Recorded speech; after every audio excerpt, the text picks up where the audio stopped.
السلام عليكم، مرحبا بكم، عواشر مباركة عليكم ان شاء الله. اليوم غنشارك معكم هذه المعلكه اللي كنحتاج فيها نص كيلو ديال الكاوكاو محمر في الفرن، نصف كيلو ديال الكوك، وزلافه صغيره ديال جلجلان غسلته نقيته ونشفته في الفرن، جوج ليف صغار ديال السكر كلاصي تقريبا 200 غرام،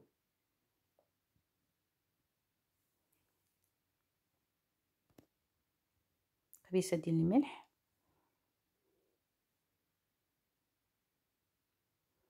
جوج معالق كبار ديال الكاكاو،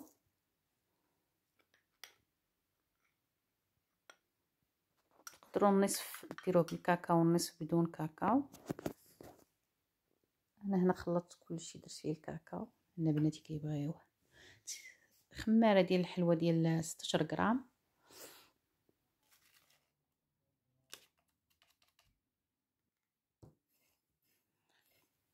ومن بعد كنضيف ليهم نصف كاس ديال الزيت. بالنسبه للبيض حتى جيت نستعمل 7 البيضات، 6 البيضات كاملين والصفر ديال البيضه. البيض كنبقاو نخلطوه به، كنضيفو شويه بشويه. هنا ضفت الزيت،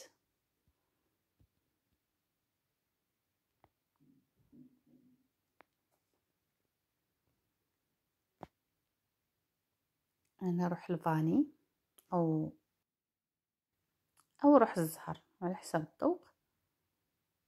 هنا كنضيف البيض، كنضيف شويه بشويه وكنخلط على حساب البيض واش كبير ولا صغير، حيت هو اللي كنجمعو به الخليط.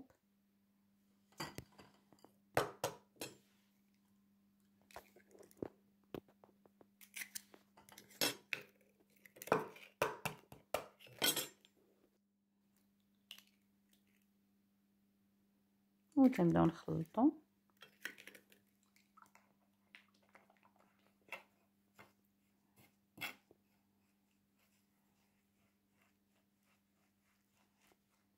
عاد كنضيفو البيض المتبقي،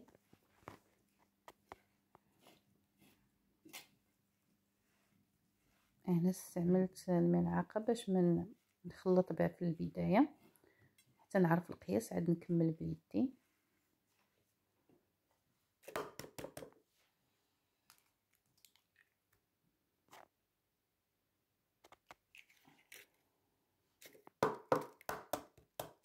هنا ضفت جوج بيضات في المجموع كما قلت لكم، 6 البيضات كاملين والصفر ديال البيضه. بالنسبه للمقادير ديال نص كيلو ديال الكاوكاو او الفول السوداني، نص كيلو ديال الكوك، زلافه ديال الجلجلان، وجوج ليف ديال السكر كلاصي. هادو من المقادير اللي استعملت.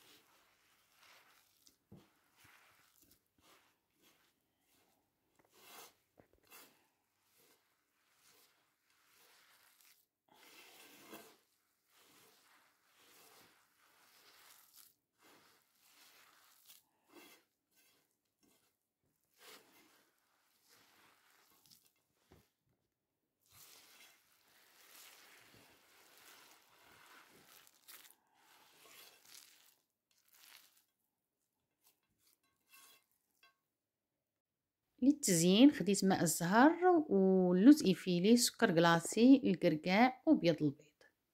هادوما اللي غنحتاجو للتزيين. غنبدا ندير في كويرات صغار، نوضعهم في ماء الزهر ونوضعهم في سكر كلاصي. بالنسبه للشكل اللي غنديرو غير بسكر كلاصي وماء زهر، وشكل غندير ليه سكر كلاصي فوق منه النصف ديال الكركاعه او الجوز، واحد الجزء غنديرو بالبيض ديال البيض واللوز ايفيلي.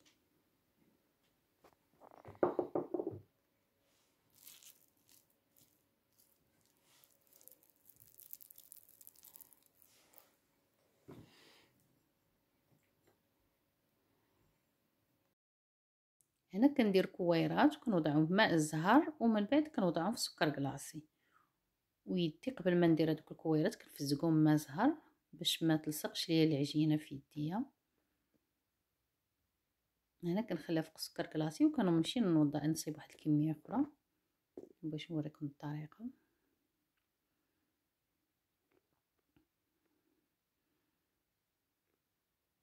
الا كانت وحده بوحده السكر كلاصي كله كيولي لاصق في اليدين، كندير واحد الكميه كيعمر هذاك الصحن، عاد كنبدا نحيد فيهم.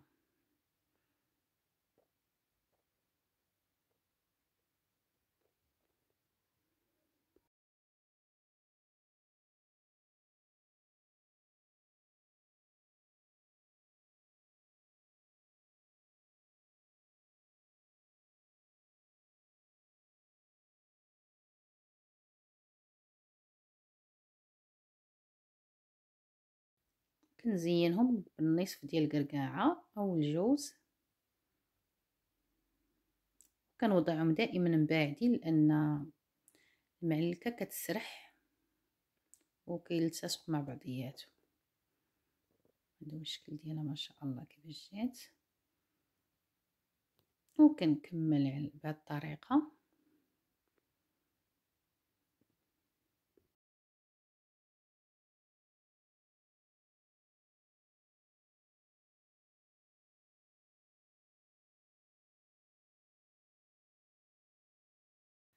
هنا راه الفرن شعلته من الفوق ومن التحت باش يسخن مزيان.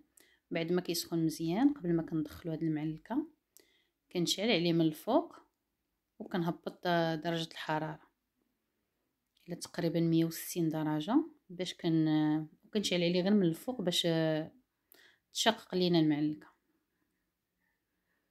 هنا فندتهم مزيان بسكر كلاصي. في السكر كلاصي وضعت فيه واحد المعلقه ديال النشا او مايزينا،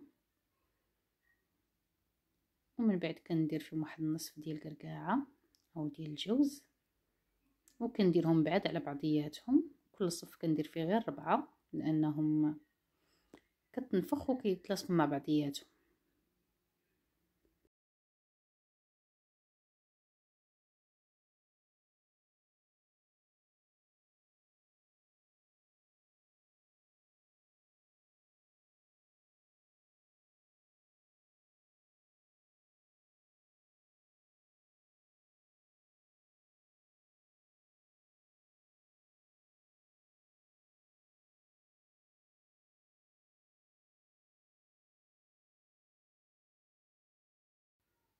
هذا هو الشكل ديالهم بعد ما كملت الصفيحه الاولى.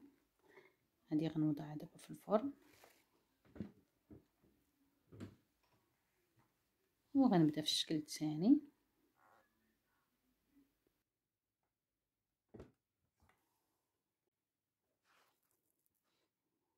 هنا كتاخذوا واحد الصفيحه كتوضعوا فيها ورق الفرن وكدهنوها بالزيت، وتقدروا ما توضعوش ورق الفرن ولكن دهنوها بالزيت باش ما تلصقش هاد المعلكه. هنا كنبقى غادا بهاد الطريقه، كنوضعها في بياض البيض ومن بعد في اللوز ايفيلي حتى كنكمل. فلا ما كنتوش مشتركين في القناه اشتركوا معايا وما تنسوش خليوا لي لايك، وشكرا على المشاهده، والسلام عليكم ورحمه الله تعالى وبركاته، وعيد مبارك سعيد.